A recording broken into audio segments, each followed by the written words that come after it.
Good morning, students. Welcome back. Today we are going to start chapter 8, Computer System Organization. This is the part 1 video of chapter number 8.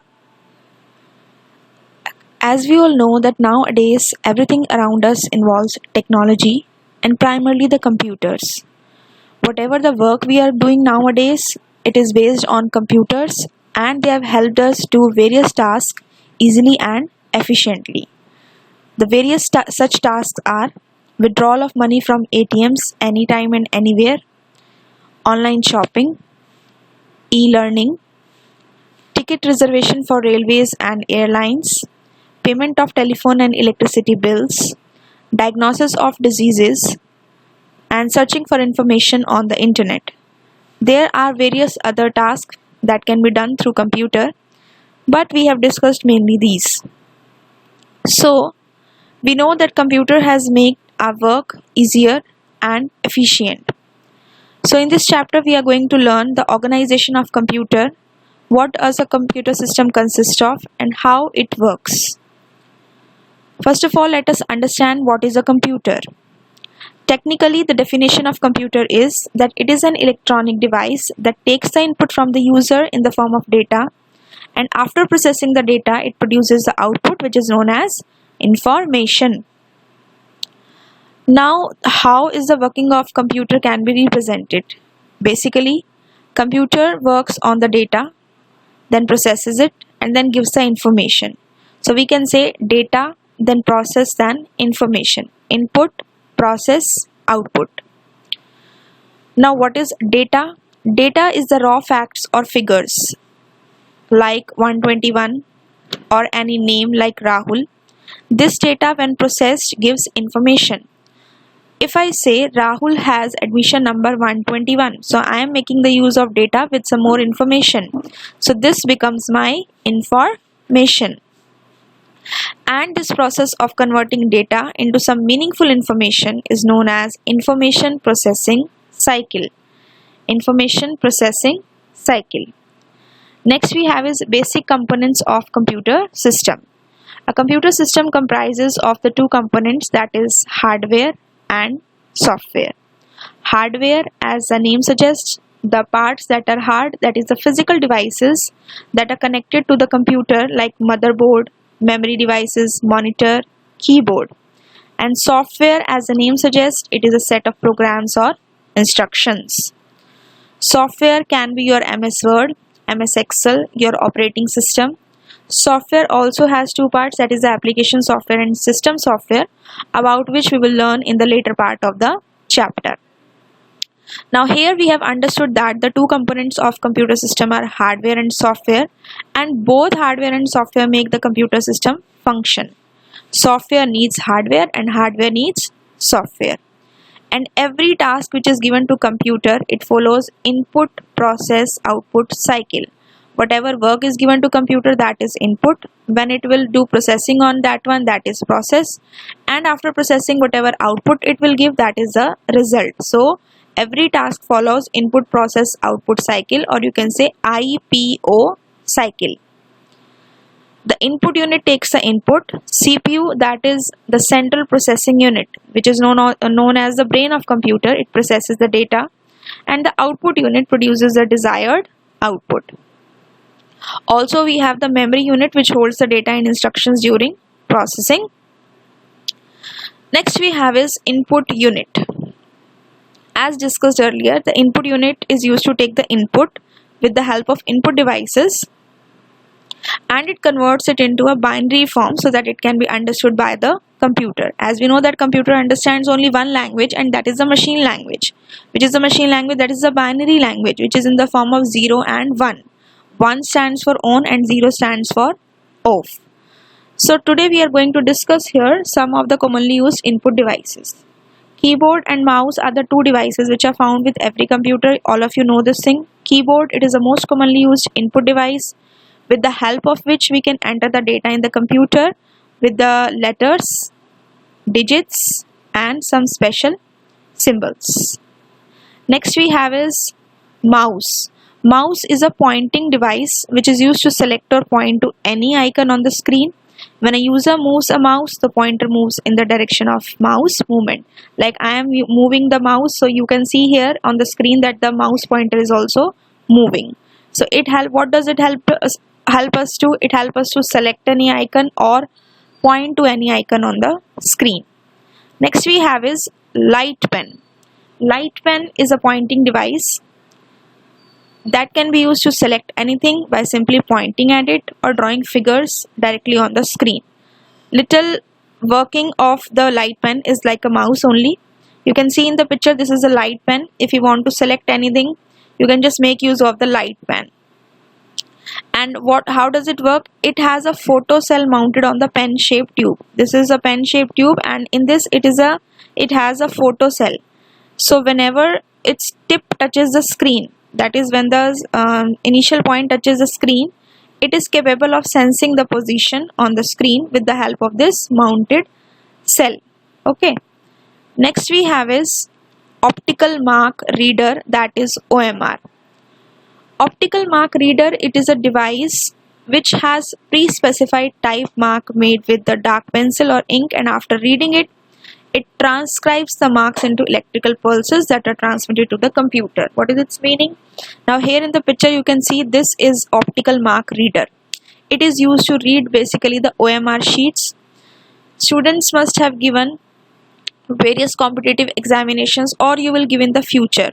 So you must have seen, like in the Olympiads and all, there is an OMR sheet, and first question, second question, like this the questions are marked, and every question has 3 or 4 options.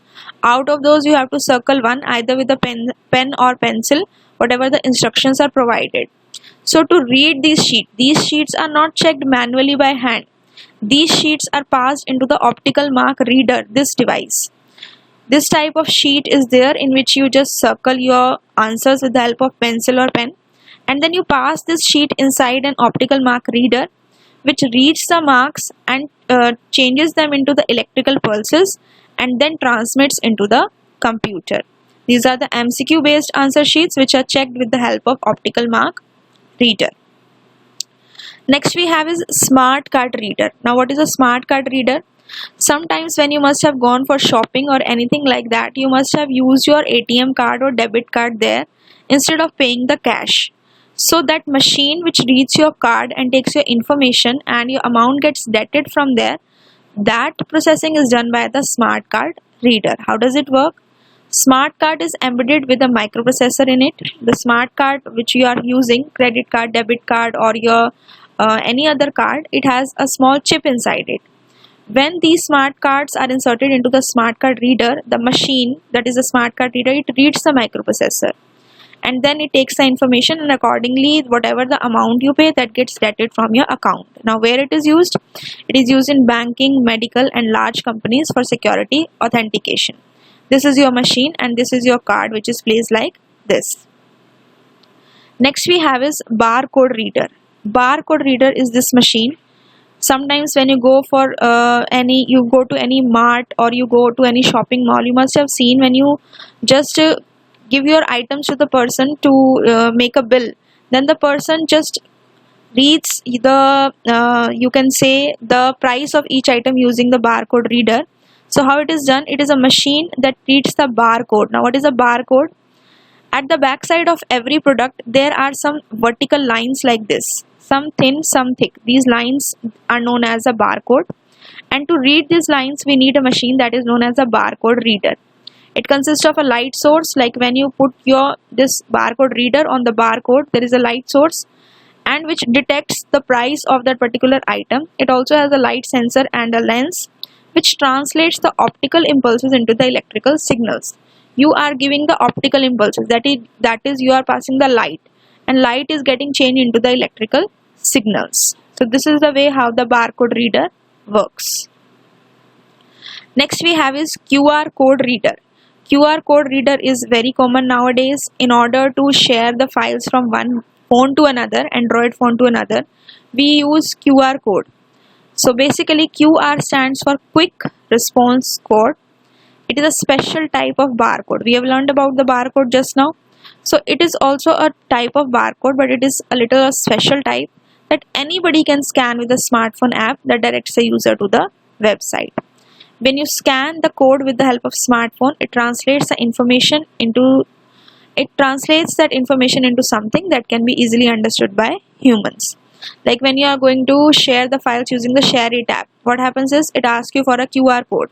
As soon as you scan the QR code, transferring of files get started. Similarly, there is the same case in the Paytm app.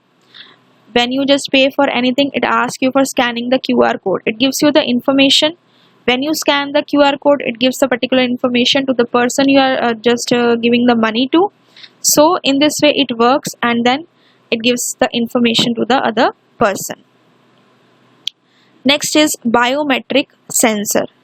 What is a biometric sensor? Biometric sensor is used to uniquely identify a person on the basis of the physical or behavior traits. It can scan human eyes, fingerprints, etc. It is most commonly used to mark the attendance of employees in an organization. Sometimes you have seen, like in schools or in some companies, when the employees reach in the morning, they have to just put their finger on that biometric sensor and it reads their fingerprints, accordingly marks the attendance. Earlier the system was not there. Earlier that was manual system of registers, but nowadays this electrical and new technology has come. So this is being used in most of the companies, and it is also used as a security device to provide restricted entry to secured areas, so that no other person can enter that area. So it can be used also as a security device. Like you must have also seen when the Aadhaar cards were being prepared. When the concept of Aadhaar card came, then we had to go to the centers and get our eyes scanned and give our fingerprints. So all the work this is done by basically fingerprints जो आपको करवाने होते हैं, that is being done by the biometric sensors. Next we have is touch screen. All of you are aware about the touch screen. Daily we are using the phones or we are using tablets. So touch screen is a type of display screen which allows interaction with a touch sensitive transparent panel, which enables the user to touch the screen with his fingers to select the objects.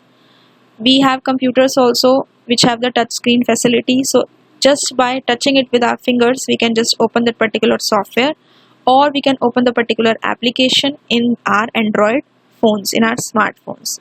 Like we are typing in WhatsApp, we are only doing it by typing in the virtual keyboard. We are opening any app, we are just pressing that app with our fingers and it gets opened. So that is our touch screen. And the next we have is microphone. Microphone also you must have used. It is used to provide audio data to the computer. It works with a sound card and mainly used for sound recording. This is our microphone. It has a wire attached to it, and this wire can be connected to the computer, and you have to open your sound recorder and then you can just record your sound in it. With this, the first part of this chapter is complete. Now we have the assignment part. The first question says, what is a computer? Explain its working. In this question you have to write down the definition of the computer and you have to explain the working of computer. That is, first it takes the data, then processes it, then changes it into the output. Second question says, which are the basic components of computer system? Define them and give example also. Basic components we have discussed, hardware and software. Define them and give 2 examples each of hardware and software. Third question says, name any 5 input devices and explain them. You have to name any 5 input devices. We have discussed around 10 input devices. So you can write down the name of any 5 and explain them in 2 lines each. So this is the assignment part. This is very easy. All are these concepts you have learned in the earlier classes also. So I feel there is no problem in this one. Still, if any doubt or query is there, you can ask. And complete all your assignments in your notebook regularly.